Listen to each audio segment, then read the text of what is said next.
Hello everybody, I'm JackieKCooper and my entertainment rundown for today is a review of the movie Greyhound. Now this is a World War II action thriller. It's about a convoy that's going across the ocean and it reaches an area where it can't be protected by the European side, the British or the Americans, and it's called the dark zone or the dark pit.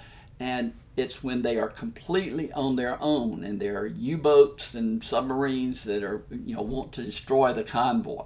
And Tom Hanks is the captain of the ship that is leading the convoy and is supposed to destroy anything that comes to attack before it can get to the convoy.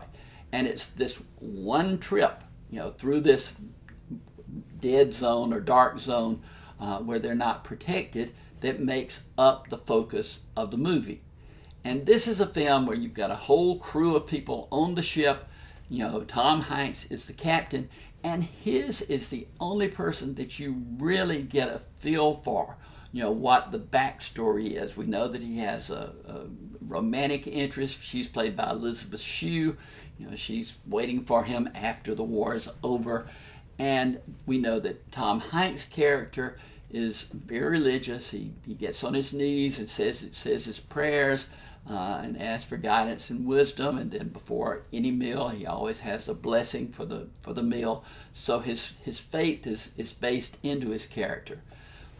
But what I was thinking while watching this was, I thought, who knew that Tom Hanks could play a role that John Wayne could play? I don't know if y'all remember John Wayne, but John Wayne made movies like this where he was the captain of a submarine or the captain of a destroyer or whatever. He was, he made many war movies where he had the role of the person in command, the person in charge.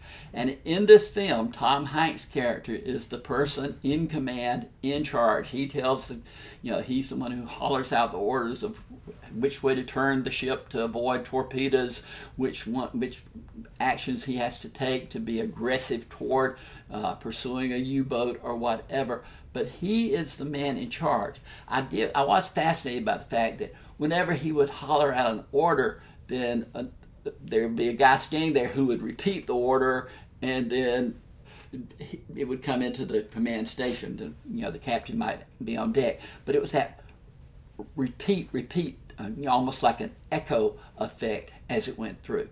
This is not a character-driven movie. This is an action-driven movie. So, if you're into, a character study, this is not it. Tom Hanks is very, very good in the role. This is a fictional story. It's based on a book by C.S. Forrester. But guess who wrote the screenplay for this movie? Tom Hanks. Is that not? That just blew my mind. That he has developed that talent now. Who knows what he'll be doing next. But this is not, for me at least, this is not an award-winning role. He's good in the role, but you don't get the depth of character needed, for the projection. He is who he is. And the fact that he's Tom Hanks blends in with the character that he is trying to project. So you assume a lot, even though you don't have the background to know it.